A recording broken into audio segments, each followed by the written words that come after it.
Assalamualaikum warahmatullahi wabarakatuh. Perkenalkan, nama saya Reni Juliani, pembimbing literasi dari SMP Negeri 4 Pangalengan. Pada kesempatan ini, saya akan menyampaikan review buku yang berjudul Habibie Tak Boleh Lelah dan Kalah. Buku ini ditulis oleh Fahmi Kasofah dan diterbitkan oleh Jakarta Metagraph Creative Imprint of 3 Serangkai. Buku ini diterbitkan pada tahun 2014, cetakan kedua. Adapun tebal buku dari buku ini adalah 236 halaman.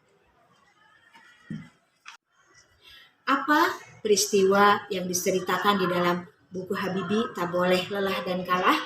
Buku ini menceritakan tentang kisah hidup Habibie sejak kecil hingga dewasa.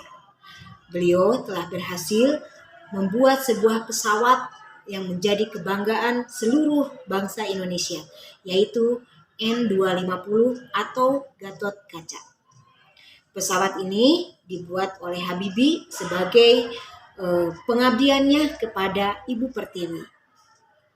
Selain itu, pada buku ini juga diceritakan tentang 50 gagasan brilian dari B.J. Habibie sebagai inspirasi dan motivasi untuk seluruh generasi penerus bangsa. Yang kedua adalah pertanyaan di mana? Di mana peristiwa itu terjadi? Pembuatan pesawat terbang N250 atau Gatot Kaca ini dibuat oleh B.J. Habibie di industri pesawat terbang Nusantara atau IPTN yang berada di Kota Bandung. Kemudian pertanyaan yang ketiga adalah kapan? Kapan peristiwa itu terjadi? Peristiwa pembuatan N250 itu terjadi selama 10 tahun, ya. Kemudian N250 diterbangkan di angkasa ketika menjelang perayaan Hari Kemerdekaan yang ke-50, yaitu perayaan Indonesia Emas, yaitu pada hari Kamis pukul 10.15 WIB. Pertanyaan selanjutnya yaitu pertanyaan siapa? Siapa tokoh yang terlibat di dalam cerita tersebut?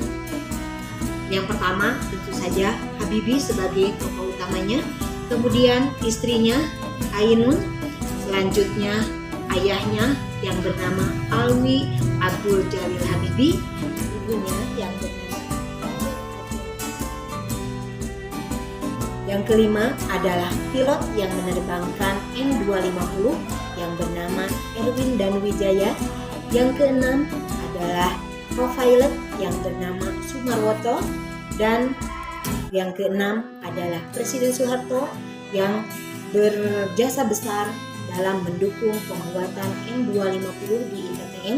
Kemudian yang terakhir adalah Dirut Pertamina yang telah mengajak B.J. Habibie untuk pulang ke Indonesia ketika mereka bertemu di Jerman dan mengajak Habibie untuk melakukan. Pertanyaan yang berikutnya adalah mengapa peristiwa itu terjadi?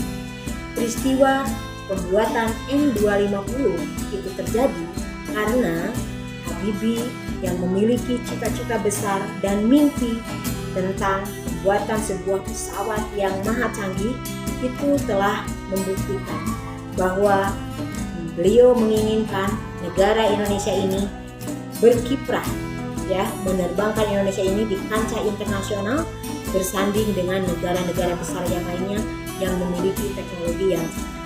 Selain itu, Pak Habibie memberikan 50 gagasan brilian untuk para generasi penerus bangsa ini. Beliau berharap generasi penerus bangsa ini memiliki semangat juang yang tinggi, mampu berkarya dan berprestasi. Pertanyaan selanjutnya adalah bagaimana peristiwa itu terjadi? Peristiwa pembuatan pesawat terbang N250 Gatot Kaca itu merupakan bukti hasil kerja keras B.J. Habibie.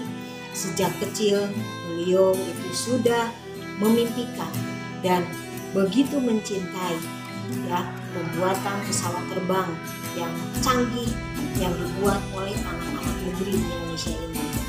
Beliau terus belajar bersungguh-sungguh menuntut ilmu, mulai dari ITB, kemudian melanjutkan studinya di Jerman, kemudian beliau bekerja di beberapa perusahaan, termasuk perusahaan pesawat terbang yang terbesar di Jerman, yaitu MBB. Dan beliau berhasil menduduki prestasi yang luar biasa yang belum pernah diraih oleh anak-anak bangsa Indonesia di Jerman. Beliau menduduki Vice President di perusahaan pesawat Jerman tersebut. Kemudian ketika beliau kembali ke Indonesia, beliau diminta menjadi penasihat kepresidenan dalam bidang riset dan teknologi. Dan selanjutnya Presiden Soeharto mengangkat beliau menjadi Menteri Riset dan Teknologi. Sehingga ketika beliau menjadi Menteri Riset dan Teknologi tersebut, beliau berhasil merancang dan menciptakan sebuah pesawat canggih yang tidak kalah dengan di Jerman dan di Amerika maupun Eropa, yaitu pesawat terbang N2. Adapun hikmah yang bisa kita ambil setelah membaca buku ini adalah kita sebagai generasi penerus bangsa harus memiliki semangat belajar yang tinggi, terus berkarya, menjadi manusia-manusia yang kreatif, selalu berpikir kritis, selalu bekerja keras, mandiri, setia, memiliki rasa nasionalisme yang tinggi, dan selalu bersama dan bergotong royong untuk melakukan setiap pekerjaan agar berhasil dengan baik. Terima kasih. Sekianlah buku yang bisa saya sampaikan. Terima kasih atas perhatiannya. Dari Taufiq Hidayat. Assalamualaikum. Demikianlah review buku yang bisa saya sampaikan. Terima kasih. Salam sehat dan bahagia. Dari Taufiq Hidayat.